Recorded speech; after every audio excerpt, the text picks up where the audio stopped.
Hi everyone, and welcome to my presentation on kinesthetic mathematics. This is professional development for teachers to gain ideas and concepts within kinesthetic mathematics.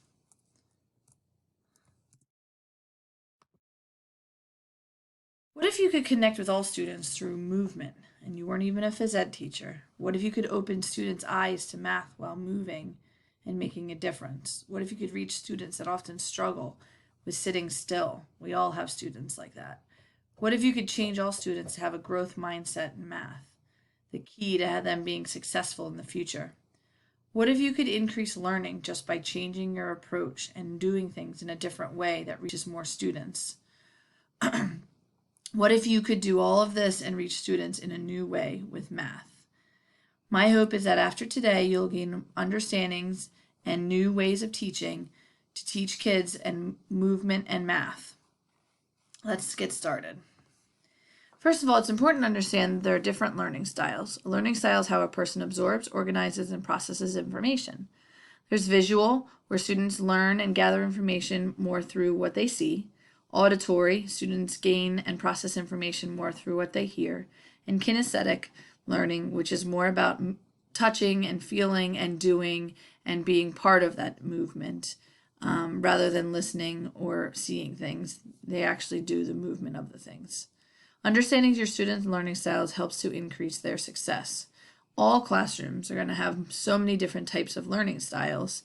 So you're going to have all of these in your classroom. The more we can touch on the different learning styles, the more successful our students can be. In recent years, there has been an increase in ADD and ADHD diagnosis in the U.S. In fact, ADHD diagnosis in children between the ages of 4 and 17 increased from 6.1% to 10.2% just from 1997 to 98 to 2015, 2016. Most of us experience students with ADD and ADHD and understand their need for movement. While this will help those students in particular, kinesthetic math will help all students to get up and move, because we all know that our classrooms now are more sedentary than ever. What is kinesthetic learning? According to Sinha K, she has these ideas and points about kinesthetic learning. Movement and action replace more passive forms of learning, such as listening to a lecture. Kinesthetic learning is founded on creativity. Math requires creativity as you approach a problem from many different angles. Remember, as we've been learning, there's so many different ways that you can solve a math problem, and we have to make sure that we're not putting everything to be black and white. Movement can help put students in the receptive state required for learning.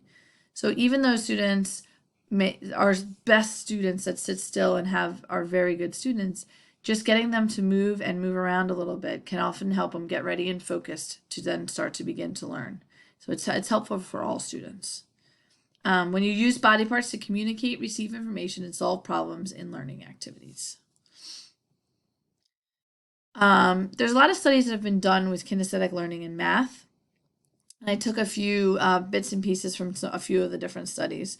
One benefit found, according to Akan et al., was that learning from bodily interaction allows for retainment to be longer.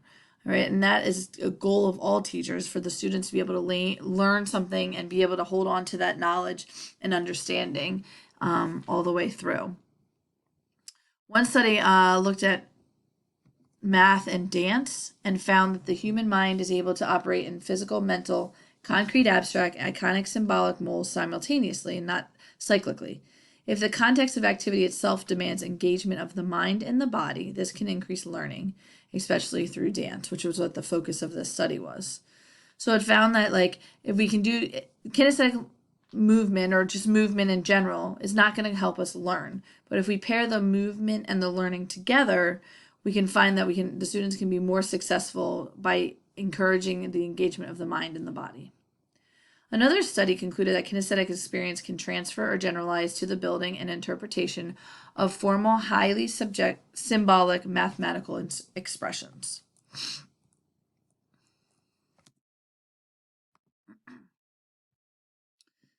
The purpose of this professional development is to introduce you to kinesthetic mathematics and then help you gain ideas that you could hopefully take back to your classroom and use when you're in your classroom.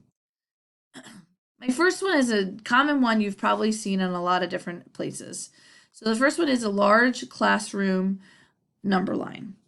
And you can have it count by ones, so the students can work on addition. 2 plus 2, jump to 4. 2 minus 2, jump to 2, from 4 to 2. And it can get them moving. You can have them jumping, you can have them walking, you can have them step backwards. There's so many different movements you can add to the full number line. You can do addition, subtraction, multiplication, division. This is a basic number line that counting by ones. You can have them out on playgrounds where kids can really move and dance around from number to number. You could have number lines counting by twos. You could have number lines counting by threes, fives, tens, eights. You could have number lines that are double digits. The possibilities are endless, and it'll keep the students engaged in what they're learning and help them understand, if you count by eights, how you move 8 spots and you really are jumping ahead 8 numbers. So it can definitely help. This is more of an elementary level, but I'm sure there would be ways with algebraic equations or whatever that you could find ways to make a line of different equations and such. Math mazes are often done in ditto forms, and these can be super helpful when kids have to like color in the math pathway or whatever they can do in that manner. But what if you made this in your classroom on the floor and they had to go from spot to spot, and when they got the correct answer, they'd move to the next spot. If they got the incorrect answer, they might move to a different spot and have to find their different way back to the beginning.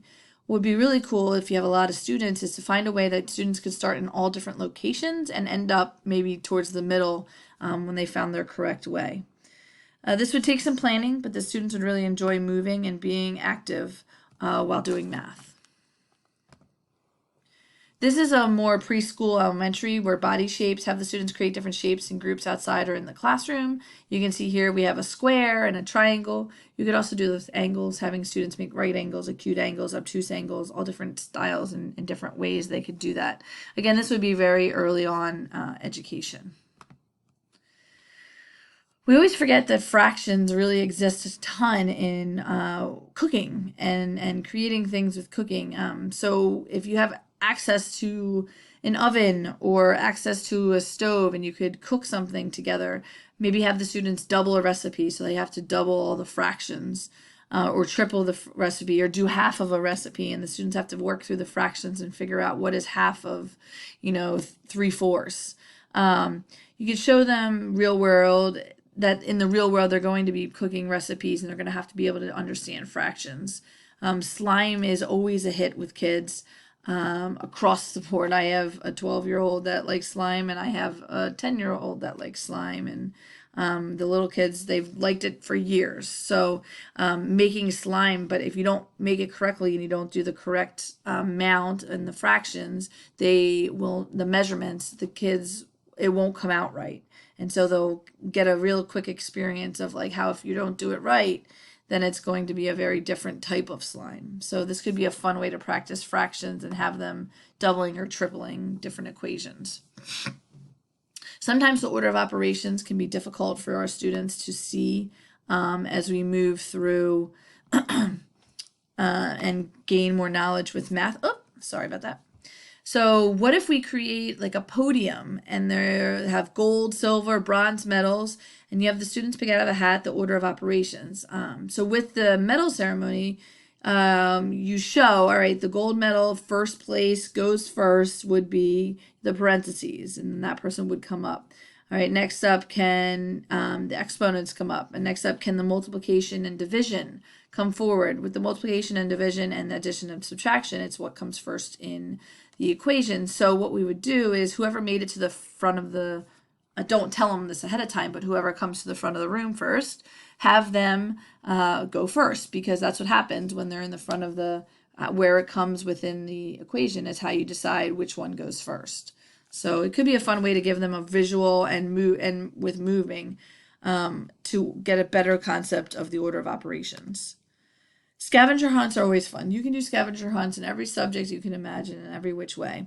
This is just basing on, this will be younger, earlier learners doing shapes and angles scavenger hunt around the classroom and outside the school.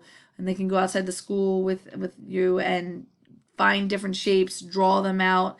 if the ability is there, they could measure the shapes and find different ways and find different measurements of different shapes all over the outside of the school. So this is just a fun, easy way to go find shapes and angles. Area and perimeter sometimes can be really tricky for kids. So with this, you could use sidewalk chalk and draw different shapes that they have to measure and have a string. Have them take the string and measure the perimeter of the area of the different shapes, or and then you could have them with like a ruler, they can mark off the lines, and like say you use 1 inch apart, so they mark off all the lines 1 inch apart across the shape and then down the shape to create their blocks to find the area. This will help them visually see, oh, okay, well, I have to multiply all the 10 squares across the bottom times the 6 squares across the side, and then I know the area is 60. So this might be a good way to have them be able to see area and perimeter in a more visual and kinesthetic type of way.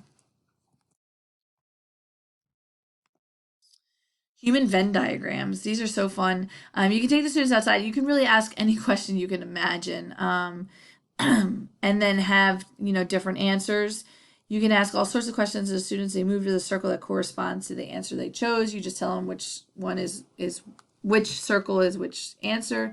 And then, of course, there's some that might say they're the same. Students can count how many people choose that answer. You could take it a step further and have them then graph how many people went in each circle for the Venn diagram. So there's a lot of different ways you could teach the Venn diagram. And then human graphing. This could be a lesson that could be a few days worth, because there's so many things that you can gain from graphing, everything from learning X and Y coordinates, negative, positive, line equations, negative slope, positive slope, quadrants, looking at the line and whether it's a linear equation or not. There's a lot you can do with this if you mark it off outside with chalk, or you could mark it in a big room or move the desks like in this classroom where the desks are all moved to the side. And then you could have them say like, all right, so go up 1/2. Everybody does the same. They'll see that their line is still the same if they're in a linear equation. So there's a lot you could do with human graphing, and it would help the kids really see how graphs work and how it really correlates to each other when the different data points are put in. Oh. The lessons are really endless and can go in any direction your creative mind will take you. These are just the beginning suggestions, but can be modified in any way imaginable. Our goal is to create mathematical mindsets in all students, and this is just one way to reach more students and get them more interested to have that growth mindset. You can change a student's life by changing their mind about math. You can make a difference. Mathematics, remember, mathematics is a subject full of uncertainty. It is about exploration, conjectures, and interpretations, not definitive answers. Let students explore the subject of math in a whole new way. Show them the new way to go. Here's my references. I hope you gained some ideas and enjoyed this professional development. Have a great day. Bye.